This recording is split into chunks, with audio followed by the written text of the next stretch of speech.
오늘 믿음, 고정관념의 우상을 포기하라라는 제목으로 하나님 말씀 증거하겠습니다. 첫인상이 중요하다는 말을 많이 듣죠. 그런데 사실 첫인상이라는 것이 잘 바뀌나요? 안 바뀌나요? 처음 한번 그렇게 생각하면 그것을 바꾸기가 참 어려워요. 그냥 말하자면 그런 사람이 되면 그 뒤로 그냥 쭉 그런 사람이에요. 그런데 결혼을 하신 분들은 아마 이 말이 사실이 아니라는 것을 아실 것입니다. 결혼할 때 그 사람을 보았던 내 생각과 마음과 결혼해서 살아보면은 어때요? 그게 같아요, 달라요? 첫인상이 다 맞아요, 아니에요? 다 맞지 않습니다. 뭐 그런 면도 있고 그렇지 않은 면도 있지만 어쨌든 사람은 계속 잘 변하지 않는 존재인 동시에 또 계속해서 변하기도 해요. 특별히 교회 안에서는 하나님께서 우리를 매일매일 새롭게 하십니다. 할렐루야. 그러니까 교회 안에서는 어떤 사람에 대한 첫인상이 지배를 하면 안 되는 거죠. 이번 주에 봤던 그 사람이 다음 주에 같은 사람이 아니에요. 왜요? 하나님이 살아계셔서 그 사람을 변화시켜 주시기 때문입니다. 그래서 우리는 그런 어떤 생각에 고정관념, 선입견 이런 것에 지배를 받지 않고 하나님을 계속 믿어가야 하는데 사실은 쉬운 일은 아닙니다. 어느새 보면 우리가 그런 생각들에 다스림을 받고 있을 때가 많아요. 오늘 말씀에도 그런 고정관념과 선입견에 지배를 받아서 하나님이 주시는 은혜를 미처 다 보지 못하는 한 여인이 나옵니다. 바로 아브라함의 아내 사라인데요. 아주 더운 여름날이었습니다. 아브라함이 자기 집 앞에 앉아 있다가 고개를 들어서 보니까 웬 사람 3명이 맞은편에 서 있는 거예요. 성경은 이 사람들이 지나가고 있었다고 말하지 않고 서 있었다고 합니다. 그러니까 이유가 있어서 여기 왔다는 뜻이겠죠. 우연히 지나간 게 아니에요. 우리는 성경을 읽었기 때문에 이 사람들이 누군지 알고 있지만 아브라함은 아직 모르고 있습니다. 처음에는 그저 그냥 길을 가는 나그네로 보였겠죠. 근데 아브라함이 나그네들에게 어떻게 합니까? 2절에서 5절 말씀을 세번역 성경으로 한번 읽겠습니다. 시작. 아브라함이 고개를 들고 보니 웬 사람 셋이 자기의 맞은 쪽에 서 있었다. 그는 그들을 보자 장막 어귀에서 달려나가서 그들을 맞이하며 땅에 엎드려서 절을 하였다. 아브라함이 말하였다. 손님들께서 저를 좋게 보시면 이 종의 곁을 그냥 지나가지 마시기 바랍니다. 물을 좀 가져오라고 하셔서 발을 씻으시고 이 나무 아래에서 쉬시기 바랍니다. 손님들께서 잡수실 것을 제가 조금 가져오겠습니다. 이렇게 이 종에게로 오셨으니 좀 잡수시고 기분이 상쾌해진 다음에 길을 떠나시기 바랍니다. 그들이 대답하였다. 좋습니다. 정 그렇게 하라고 하시면 사양하지 않겠습니다. 아멘. 자, 세번역으로 읽는 이유는 우리 개역개정 성경이 번역이 잘 된 부분도 있고 또 이 세번역 성경이 번역이 좀 더 우리에게 와닿게 된 부분도 있어요. 그래서 필요에 따라 혼용합니다. 제가 2000년도에 경북 청송에 청송이 경북인가요? 청송에 단기 선교를 간 적이 있어요. 가서 일손도 돕고 전도도 하고 뭐 이제 고추 따는 거 그런 거 하고 뭐 이렇게 벌집 같은 것도 따고 뭐 풀도 베고 그런 거 하고 여름 성경학교도 하고 그랬습니다. 그런데 그때만 해도 전도를 하려고 집 문을 두드리거나 벨을 누르면 들어오래요. 무조건. 처음 보는 사람인데 그냥 들어오라고 해가지고 막 먹을 걸 막 주세요. 집이 넉넉한 집이든 가난한 집이든 다 그렇게 하시고 젊은 분들이든 할아버지 할머니들이든 다 그렇게 들어오라고 하시더라고요. 전 굉장히 신기했어요. 전 서울 사람이니까 그런 걸 이제 경험해 본 적이 없으니까 들어가서 이렇게 기도도 해드리고 그랬던 기억이 있습니다. 물론 요새는 좀 다르겠지만 그때만 해도 시골은 그랬어요. 오늘 아브라함도 그렇게 나그네들을 그냥 우연히 만난 것 같지만 대접을 해요. 거기서 근데 그치지 않고 조금 가져오겠습니다 그래 놓고 잔치를 벌이거든요. 6절에서 8절 말씀 읽겠습니다. 시작. 아브라함이 장막 안으로 뛰어들어가서 사라에게 말하였다. 빨리 고운 밀가루 3쌀을 가지고 와서 반죽을 하여 빵을 좀 구우시오. 아브라함이 집짐승 떼가 있는 대로 달려가서 기름진 좋은 송아지 한 마리를 끌어다가 하인에게 주니 하인이 재빨리 그것을 잡아서 요리하였다. 아브라함이 엉긴 젖과 우유와 하인이 만든 송아지 요리를 나그네들 앞에 차려놓았다. 그들이 나무 아래에서 먹는 동안에 아브라함은 서서 시중을 들었다. 아멘. 빨리 급하게 막 계속 그런 단어가 나오죠. 얼마나 대접하고 싶었으면 아브라함이 그렇게 급하게 해서 극진히 대접을 합니다. 이 잔치의 규모가 밀가루 세 스아는 한 스아가 8리터 정도 된대요. 그러니까 굉장히 많잖아요. 8리터만 해도. 근데 그 세 스아니까 24리터의 가루를 가지고 빵을 만들었으니까 얼마나 많습니까? 또 기름진 좋은 송아지 한 마리. 소 잡아보셨어요? 돼지나? 시골에서 저는 어렸을 때 돼지를 잡는 걸 한번 봤는데 마을 전체가 먹고도 남아요. 그게 이제 그런 건데 이 송아지 한 마리를 잡아서 이 세 사람을 대접하니 사실은 과한 대접이잖아요. 그 정도로 극진히 대접을 하였습니다. 그 이제 음식을 먹고 아브라함이 옆에 시중을 드는 사이에 손님들이 이제 얘기를 하는데 뭐라고 하냐면 9절 말씀을 한번 읽겠습니다. 시작. 그들이 아브라함에게 물었다. 대개 부인 사라는 어디에 있습니까? 아브라함이 대답하였다. 장막 안에 있습니다. 자, 보통 손님이 대개 부인은 근데 어디 있습니까? 이렇게 물으면 좀 그럴 것 같아요. 저 같으면 경계심이 들 수도 있을 것 같아요. 왜 남의 아내는 왜 물으시오? 지금 제 집에서 밥하고 있지? 이렇게 대답할 수도 있을 것 같아요. 근데 아브라함은 공손히 그냥 그 질문 그대로 대답합니다. 장막 안에 있습니다. 여기서 이제 눈치가 빠른 분들은 소름이 돋으셔야 돼요. 왜냐? 대개 부인은 어디 있습니까? 하지 않고 뭐라고 합니까? 대개 부인 사라는 어디 있습니까? 라고 해요. 오늘 처음 온 사람들이 누구의 이름을 알고 있어요? 사라의 이름을 알고 있어요. 그러니까 이분들이 사실 누구였다는 거예요? 하나님이었다는 말씀이죠. 예수님이 삭개오 아시죠? 삭개오, 세리장이었던 삭개오가 나무 위에 올라가 가지고 키가 작아 갖고 예수님 볼 수가 없어 가지고 구경하고 있을 때 예수님이 내려오라고 할 때 뭐라고 부르십니까? 삭개오야 내려오너라. 내가 오늘 네 집에 묵어야 되겠다 그러시잖아요. 처음 만났는데. 하나님이 누군가의 집에 찾아오실 때, 하나님이 누군가의 인생 가운데 찾아오실 때에는 그냥 우연히 막 무차별로 던지다가 그냥 걸리는 곳에 찾아오는 게 아니고 그 사람의 이름을 아시고, 할렐루야, 그 사람의 인생 가운데 어떤 일이 있고 어떤 생각을 하며 어떻게 살고 있는지 다 아시고 찾아오시는 줄 믿으시기를 바랍니다.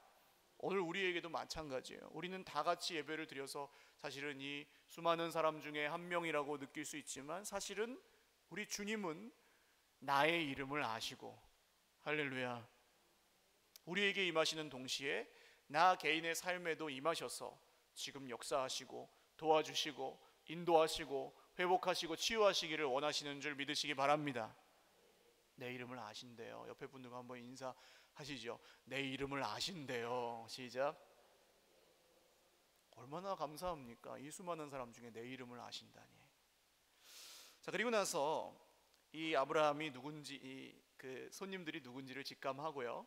10절을 보시면 주어가 단수로 바뀌어요. 9절까지는 그들이 물었다 이렇게 나오고 그냥 나그네 세 사람이 아브라함과 대화하는 느낌이었는데 9절의 질문에서 아브라함이 무언가 특별함을 느꼈을 때 그 중에 한 분이 말씀하시기 시작합니다. 그분이 누구셨어요? 하나님이셨던 거죠. 10절을 말씀 읽겠습니다. 시작. 그가 이르시되 내년 이맘때 내가 반드시 내게로 돌아오리니 내 안에 사라에게 아들이 있으리라 하시니 사라가 그 뒤 장막 문에서 들었더라. 아멘. 그라고 표현했지만 사실은 하나님이에요. 벌써 내용이 다르죠. 내년 이맘때 내가 너에게 돌아올 것이다. 아브라함은 이제 이 말씀을 듣고 이분이 하나님이라는 걸 확실히 알았습니다. 그 이유는 좀 이따가 또 말씀드릴게요. 근데 이 얘기를 또 누가 들어요? 그 뒤 장막 문에 있던 사라가 들었습니다. 그런데 아브라함이 몇 살이에요? 지난 17장 말씀을 보시면은 99세입니다. 지금 나이가 연세가 많으세요? 적으세요? 많으시잖아요 지금. 그리고 사라는 89세. 그러니까 이 사라가 이렇게 생각을 해요. 11절과 12절 세 번역으로 읽겠습니다. 시작. 아브라함과 사라는 이미 나이가 많은 노인들이고 사라는 월경마저 그쳐서 아이를 낳을 나이가 지난 사람이다. 그러므로 사라는 나는 기력이 다 쇠진하였고 나의 남편도 늙었는데 어찌 나에게 그런 즐거운 일이 있으랴 하고 속으로 웃으면서 중얼거렸다. 아멘. 자, 사라가 나는 노인이라서 나의 남편도 늙었기 때문에 그런 그런 즐거운 일이 있을 수가 없다라고 생각했어요. 그래서 속으로 웃었습니다. 사라가 이상한 생각을 한 것입니까? 너무나도 당연하고 상식적인 생각을 한 거예요. 잘못이에요, 이게? 잘못 아닙니다. 여러분, 우리는 상식이 통하는 사람들이 되어야 돼요. 그런데 세상 사람들이 원하는 것은 상식이 통하는 것인데 하나님이 원하시는 것은 무엇입니까? 그 이상이에요. 할렐루야. 하나님은 우리가 상식의 기준을 두고 살지 않기를 원하세요. 하나님은 그럼 우리의 기준은 뭐가 되어야 돼요? 하나님의 말씀입니다. 할렐루야. 하나님은 우리에게 말씀을 기준으로 사는 하나님의 백성이 되시기를 소원하고 계십니다. 요새 이제 뭐 상식이 통하는 교회, 상식이 통하는 목사, 상식이 통하는 그리스도인, 이런 말이 정말 유행처럼 쓰여지고 있어요. 근데 맞습니다. 상식만큼도 못했기 때문에 그런 부끄러운 우리의 자화상일지도 모르겠어요. 그러나 여러분, 거기서 머무르지 마시고 상식을 넘어 정말 믿음으로 하나님의 말씀을 기준 삼아 사는 하나님의 사람들이 되시기를 주님의 이름으로 축원합니다. 그럼 당연히 상식은 만족시킬 수 있죠. 하나님의 말씀을 따라 살면. 그래서 이제 성경은 대놓고 이제 말씀하시는 분이 지금 하나님이라고 합니다. 13절 읽겠습니다. 시작. 여호와께서 아브라함에게 이르시되 사라가 왜 웃으며 이르기를 내가 늙었거늘 어떻게 아들을 낳으리요 하느냐. 아멘. 자, 하나님은 하나님이에요. 사라는 지금 방에 들어오지도 않았는데, 그리고 속으로 웃었는데 하나님이 그걸 아세요, 모르세요? 아십니다. 이름을 알고 오셨고 무슨 생각을 하는지도 다 알고 오신 거예요. 그리고 아브라함에게 말씀하십니다. 이 정도 되면 이제 모를 수가 없죠. 아브라함도 사라도 지금 이분이 하나님이라는 걸 깨달은 거예요. 그런데 하나님께서 오늘 사라를 향해서 이 웃은 것에 대해서 좀 책망조로 얘기하십니다. 그래서 사라가 두려워하거든요. 왜 책망조로 얘기하실까요? 왜 안 믿느냐, 그런 거죠. 근데 이유가 있습니다. 바로 전장인 17장을 보시면 얼마 전에 하나님이 아브라함에게 나타나셨어요. 17장 1절 말씀을 같이 읽겠습니다. 시작. 아브라함이 99세 때에 여호와께서 아브라함에게 나타나서 그에게 이르시되 나는 전능한 하나님이라 너는 내 앞에서 행하여 완전하라. 아멘. 하나님이 나타나셨습니다. 얼마 전 일이에요, 이게. 여전히 99세니까. 그리고 아브라함과 사라의 이름을 바꿔주십니다. 아브라함과 사라로 바꿔주시죠. 아브라함은 그냥 뭐 큰 아버지 그런 뜻이고, 뭐 족장 그런 뜻이고, 아브라함은 많은 민족의 아버지 그런 뜻입니다. 또 사라는 사라로 바꿔주십니다. 이건 그냥 발음만 바뀐 거긴 한데 많은 민족의 어머니라는 뜻이에요. 여왕, 왕비 그런 뜻입니다. 그리고 이런 말씀을 주세요. 17장 16절입니다. 같이 읽죠. 시작. 내가 그에게 복을 주어 그가 내게 아들을 낳아주게 하며 내가 그에게 복을 주어 그를 여러 민족의 어머니가 되게 하리니 민족의 여러 왕이 그에게서 나리라. 아멘. 자, 두 번 반복되는 말이 있어요. 뭡니까? 내가 그에게 뭘 줘요? 복을 줘. 내가 그에게 뭘 줘요? 복을 줘. 나는 누구예요? 그럼 여기서 하나님. 그는 누구예요? 사라예요. 사라. 그가 내게 아들을 낳아주게 하며 그랬죠. 그가 사라예요. 사라가 아브라함에게 아들을 낳아준다는 얘기니까 복은 누구에게 주신 거예요? 사라에게 주신 겁니다. 두 번이나. 자, 하나님이 복을 두 번이나 주시면 믿어야 돼요? 안 믿어야 돼요? 복을 한 번도 아니고 두 번을 주셨습니다. 믿어야 됩니까? 안 믿어야 됩니까? 믿어야 됩니다. 여러분, 하나님이 복 주신다는 것도 믿으시고 복을 주시면 더 믿으시기를 주님의 이름으로 축원합니다. 하나님은 우리에게 복 주시는 게 목적이 아니고 믿게 하시는 게 목적이에요. 할렐루야. 그러니까 믿어야 됩니다. 하나님이 아니면 안 믿어도 돼요. 될지도 모르고 안 될지도 모르는 뭐 그런 거면 안 믿어도 되는데 하나님이 복을 주신다고 하면 믿어야죠. 근데 아브라함이 어떻게 했냐면요, 17절과 18절 읽겠습니다. 시작. 아브라함이 엎드려 웃으며 마음속으로 이르되 100세 된 사람이 어찌 자식을 낳을까? 사라는 90세니 어찌 출산하리요 하고 아브라함이 이에 하나님께 아뢰되 이스마엘이나 하나님 앞에 살기를 원하나이다. 아멘. 나는 100살이고 사라는 90살인데 어떻게 아들을 낳아 하고 속으로 웃었어요. 엎드려서. 이건 마음의 얘기니까 이것도 하나님한테 귀로 들리진 않았을 텐데 하나님 다 아시죠. 그래서 하나님 장난치지 마시고 이스마엘이나 지난번 하갈 여종에게 낳은 그 아들이나 하나님 앞에 살게 해주십시오 하고 얘기를 한 거예요. 여기서는 근데 하나님이 웃었다고 아브라함을 책망하지 않으십니다. 그리고 이름까지 미리 지어주세요. 19절 말씀을 읽죠. 시작. 하나님이 이르시되 아니라 내 아내 사라가 내게 아들을 낳으리니 너는 그 이름을 이삭이라 하라. 내가 그와 내 언약을 세우리니 그의 후손에게 영원한 언약이 되리라. 아멘. 자, 그럼 여기서 왜 아브라함이 웃었을 때는 책망하지 않으셨는데 사라가 웃었을 때는 좀 책망조로 얘기를 하셨을까요? 아까 복을 한 번도 아니고 2번 주시면 믿어야 된다 그랬습니까? 안 믿어도 된다 그랬습니까? 자, 그러면 한 번 말씀하신 것도 아니고 2번이나 말씀하시면 믿어야 돼요, 안 믿어야 돼요? 믿어야 되는 거예요. 근데 지금 사라가 믿어요, 안 믿어요? 안 믿고 웃잖아요. 그래서 하나님께서 책망조로 말씀하시는 겁니다. 다른 분도 아니고 하나님인데 믿어야죠. 근데 여러분, 이것이 오늘 아브라함과 사라만의 이야기입니까?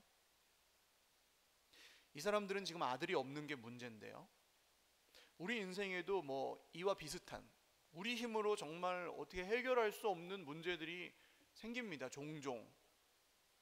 그냥 어느 정도 해결할 수 있는 문제들이면 우리가 그냥 편하게 믿고 편하게 기도도 하고, 또 안 되면은 그냥 참기도 하고, 또 내 힘으로 그냥 하면서 살기도 하고, 그렇게 그럭저럭 사는데요, 진짜 이렇게 어떻게 해도 해결될 수 없는 문제가 우리 인생에 있어요, 없어요? 솔직하게 말씀하시면 있습니까, 없습니까? 있습니다. 하루아침에 어떻게 할 수 없고 내 힘으로 어떻게 할 수 없는 문제가 생겨요. 그때 근데 우리가 무엇을 믿느냐? 우리가 가지고 있는 이 상식과 고정관념과 선입견, 이런 것들을 여전히 의지하고 살아갈 것이냐, 아니면 정말 오늘 말씀하시는 하나님을 믿을 것이냐. 이게 오늘 아브라함과 사라가 당하고 있는 어떤 시험이고, 동시에 오늘날을 살아가는 우리도 사실은 매일매일 매 순간순간 겪는 일일지도 모르겠습니다. 저는 오늘 이 고정관념과 선입견과 상식, 이런 것들을 우상이라고 표현하고 싶어요. 내가 한번 이렇게 해서 성공했으면 그 다음부터는 계속 그렇게 해야 돼요. 다른 걸 용납하기가 어려워요. 다른 방식, 다른 길. 그런 의미에서 이걸 경험의 우상이라고 불러도 좋을 것 같습니다. 아까 처음에 말씀드린 첫인상, 이런 것도 우리의 우상이 될 수 있어요. 하나님은 그 사람을 계속해서 변화시켜 가시는데 나는 일주일에 한 번 보는 게 전부잖아요. 그럼 나는 그냥 그 사람이 그런 사람인 줄 알고 그냥 끝나요, 교회에서도. 그러나 하나님은 쉬지 않고 일하고 계시기 때문에 지난주에 그 사람이 이번 주에 그 사람과 똑같지 않아요. 할렐루야. 여러분, 오늘 예배 가운데 하나님이 우리를 변화시키시는 줄 믿으시기를 바랍니다. 말씀이 선포될 때 우리 인생은 변화되는 줄 믿으시기 바랍니다. 말씀을 믿고 의지할 때 우리 인생에 구원이 임하는 줄 믿으시기 바랍니다. 이걸 믿으셔야 돼요. 그 보이는 걸 믿지 마시고, 보이는 그 사람의 모습 믿지 마시고. 좀 강한 사람은 그걸 끝까지 고집하고, 그렇지 않은 사람은 양보는 하지만 기분 나빠하고, 어쨌든 내가 버리기 싫은 어떤 생각이 있어요. 그럴 때 하는 얘기는 이건 이렇게 해야 되는데 왜 그렇게 해? 저 사람 저렇게 해야 되는데 왜 저렇게 해? 하고 탓하고 불평하기 시작합니다. 어떤 문제를 향해서도 우리가 이런 선입견을 갖기 시작하면 굉장히 어려워지죠. 이 문제는 이래서 생겼고, 어떤 사람 때문에 생겼고, 돈이 없어서 그렇고 안 되고, 이런 이야기가 이제 계속 우리를 지배하기 시작하면요, 그건 사실이잖아요. 사실은 돈이 없어서 안 되는 게 맞고, 사람이 어떻게 방해해서 안 되는 게 맞아요. 현실이에요. 그러나 그 말이 우리를 지배하지 못하도록, 할렐루야, 그 상황이 우리를 지배하지 못하도록 우리를 지켜주는 것이 무엇입니까? 그게 믿음이라는 거죠. 오늘 사라가 90세 노인이 어찌 애를 낳으리요 하는 것과 똑같은 얘기예요. 그건 불가능해요. 우리 힘으로 안 돼요. 그러나 그럴 때 우리 말에 주어를 한번 보십시오. 주어가 누구예요? 그럴 때 철저하게 나예요. 철저하게 나고 철저하게 문제예요. 그것 때문에, 그 문제 때문에, 그 문제가 나를 힘들게 하고, 철저하게 사람이에요. 그 사람 때문에. 이 얘기가 우리를 지배하는 한 우리는 하나님을 믿을 수가 없어요. 사랑하는 여러분, 하나님, 우리의 인생에 잃어버린 주어 하나님을 회복하실 수 있기를 주님의 이름으로 축원합니다. 하나님께서 오늘도 살아계셔서 말씀하시는데 그 약속을 반드시 지키시는데 우리 눈에 보이는 현실이 그렇지 않아도 말씀하시고 그 약속을 지키시는 하나님을 믿으시기를 주님의 이름으로 축원드립니다. 그러니까 예배 드리러 오실 때는 기대하셔야 돼요. 하나님, 오늘은 또 무슨 은혜를 나에게 주시려고, 내 인생이 힘들고 정말 내 힘으로 해결되지 않는 문제가 나를 지배하려고 할 때는 더 많이 기대하셔야 돼요. 하나님, 얼마나 큰 은혜를 주시려고. 따라하십시오. 하나님, 얼마나 큰 은혜를 주시려고 이렇게 큰 문제 가운데 있게 하십니까? 기대합니다. 소망합니다. 할렐루야. 이렇게 선포하시고 고백하셔야 돼요. 그 문제, 그 큰 문제 속에서. 우리가 상식과 현실을 가지고 아주 옳은 말을 하며 사는 것 같지만, 우리가 아주 정확하게 보는 것 같지만 사실은 우리의 눈은 보는 건 한계가 있습니다. 그리고 그게 그냥 사실은 불신앙일 수도 있어요. 고정관념과 선입관과 이 상식에 갇혀서 하나님이 하시는 일을 바라지도 않고 구하지도 않는 지경까지 가면 기도도 안 되죠. 예배도 못 드리죠. 힘들죠. 그냥 그렇게 되는 거예요. 그러나 여러분, 현실이 힘들어서 그런 게 아니고, 내가 상태가 안 좋아서 그런 것도 아니고, 그 문제가 너무 커서 그런 것도 아니고, 내가 그 문제보다 크신 하나님을 안 믿으면 그렇게 계속 힘든 거고, 믿으면 하나님께서 푸시는 줄 믿으시기 바랍니다. 믿음의 능력이죠. 이게 계속 말씀하시는데 지금 사라는 계속 웃잖아요. 에이, 그럴 리가 없어. 이건 예수님이 와도 안 돼. 좋아질 수가 없어. 시간이 걸려. 한참 걸려. 잘해도 될까 말까인데 뭐 그 사람 때문에 안 돼. 돈이 없어서 안 돼. 배운 게 없어서 안 돼. 말을 잘 못해서 안 돼. 이거 다 현실이고 사실이에요. 그러나 그거에 지배당하지 마시라는 겁니다. 안 믿는 사람들은 그렇게 사는 게 당연해요. 그러나 예수님을 믿는 사람들은 눈에 보이는 그 사실과 현실 너머에 있는 하나님의 소망을 바라보며 사는 사람들입니다. 할렐루야. 그 소망이 어디에 있어요? 주님의 말씀에 있습니다. 말씀하신 하나님이 오늘 뭐라고 말씀하십니까? 14절 같이 읽겠습니다. 시작. 여호와께 능하지 못한 일이 있겠느냐? 기한이 이를 때에 내가 내게로 돌아오리니 사라에게 아들이 있으리라. 아멘. 여호와 하나님께 능치 못한 일이 있겠느냐? 할렐루야. 그런데 기억하실 것이 있습니다. 첫 번째는요, 기한이 이를 때에, 말씀으로 하나님께서 약속하신 때에. 그러니까 이건 누구의 때예요? 나의 때가 아닌 하나님의 때입니다. 한번 따라 하십시오. 하나님의 일은 하나님의 때에 반드시 이루어진다. 할렐루야. 두 번째는 내가 내게로 돌아오리니, 하나님이 돌아오셔서 함께 하셔서, 그냥 아들을 낳게 해주셔도 되잖아요. 근데 하나님이 돌아오시겠다고 해요. 이게 뭡니까? 하나님이 함께 하실 때 이루어진다는 거예요. 두 번째로 따라 하십시오. 하나님의 일은 하나님이 함께 하실 때 이루어진다. 할렐루야. 그러니까 사실 우리가 정말 우리의 이 답답하고 힘든 현실 가운데서 구해야 될 것은, 하나님 이 상황을 변하게 해주세요. 사람을 변하게 해주세요. 돈이 생기게 해주세요. 이런 것보다, 그런 것도 구하시지만 그 이상, 하나님, 하나님의 때가 언제인지 기다릴 수 있는 믿음을 주시옵소서. 말씀대로 하신다면요. 하나님, 하나님이 나와 함께 하실 때 그 일이 이루어진다면 내가 하나님과 동행하며 살기를 기뻐하게 하여 주시옵소서. 이런 기도를 드리시면 훨씬 빨라요. 이게 지름길이에요. 우리가 하나님의 약속에 대해서 믿어야 될 변치 않는 두 가지가 있다면 이것입니다. 하나님의 일은 하나님의 때에, 하나님이 함께 하실 때 반드시 이루어집니다. 할렐루야. 그리고 나서 이제 17절이에요. 17절 같이 한번 읽겠습니다. 시작. 여호와께서 이르시되 내가 하려는 것을 아브라함에게 숨기겠느냐. 아멘. 제가 여기까지 그냥 말씀을 사실 준비하고 오늘 할 얘기는 다 했거든요.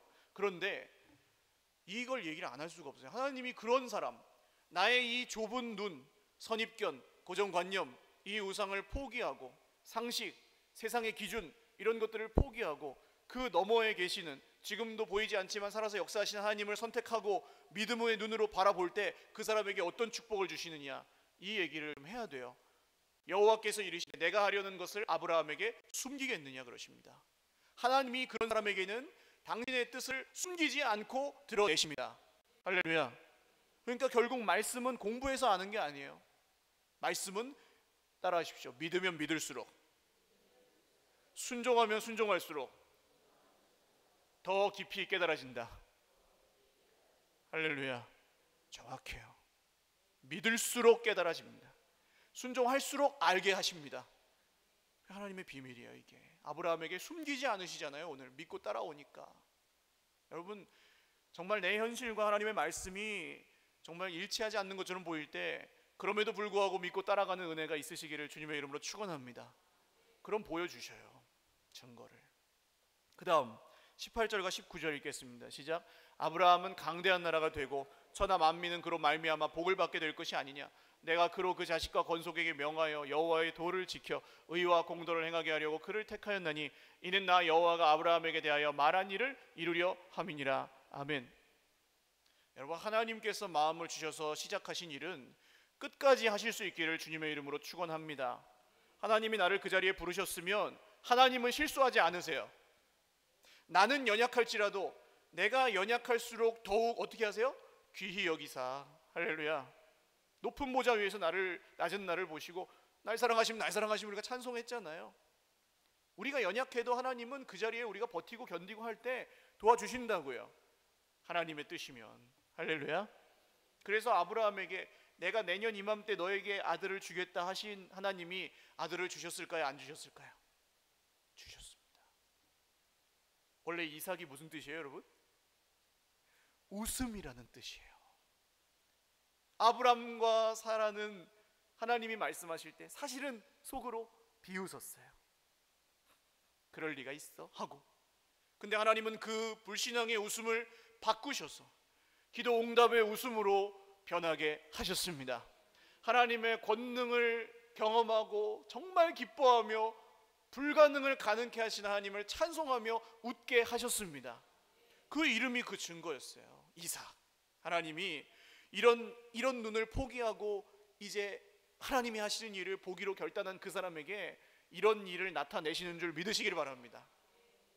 그리고 세 번째는 하나님이 지금 아브라함하고 대화하시는데, 자, 둘이서 대화를 한다고 하면 어떻게 말해야 돼요? 여호와께서 이르시되 내가 하려는 것을 너에게 숨기겠느냐? 그러셔야 정상이죠. 너는 강대한 나라가 되고 천하 만민은 너로 말미암아 복을 받게 될 것이 아니냐, 그래야 되잖아요. 근데 딴 사람 얘기하는 것처럼 아브라함은, 그는 이렇게 말씀하세요. 이게 왜 그러실까요? 여러분, 결국 이 선입견과 고정관념과 상식과 이런 내 보는 관점이나 이런 것은 주관적입니까? 객관적입니까?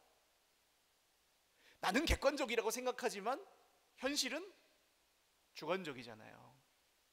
그걸 우리가 잘 깨닫지 못하고 바꾸지 못할 뿐이지. 근데 하나님께서 이걸 포기한 사람은 하나님이 보는 눈으로, 하나님이 보시는 눈으로 볼 수 있도록 해주십니다. 할렐루야. 이게 중요해요, 여러분. 굉장히 중요해요. 오늘 가장 중요한 말씀이기도 해요. 사람을 보실 때 내 선입견과 상식을 가지고 보면 그 사람은 영원히 그런 사람이에요. 그 사람하고 나하고 좋아질 수 있어요, 없어요? 없어요. 내가 안 좋게 생각하면. 그런데 하나님이 보시는 눈은 어떨까요? 진짜 그 사람이 그렇게 죄악 가운데 있고 그렇게 모자란 사람이고 그렇게 부족한 사람이고 그렇게 연약한 사람이면 하나님은 어떻게 보시겠습니까? 에이, 저 부족한 놈 지옥에나 떨어져라, 그러실까요? 긍휼히 여기는 마음으로 보시겠죠.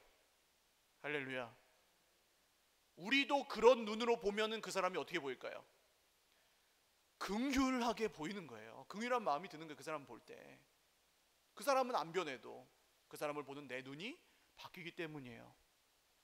다른 사람만 그렇습니까? 자기 자신을 보는 눈도 바뀌는 거예요.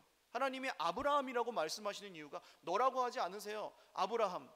아브라함이 아브라함을 보게 하세요. 주관적이 아니라 하나님의 눈으로 객관적으로.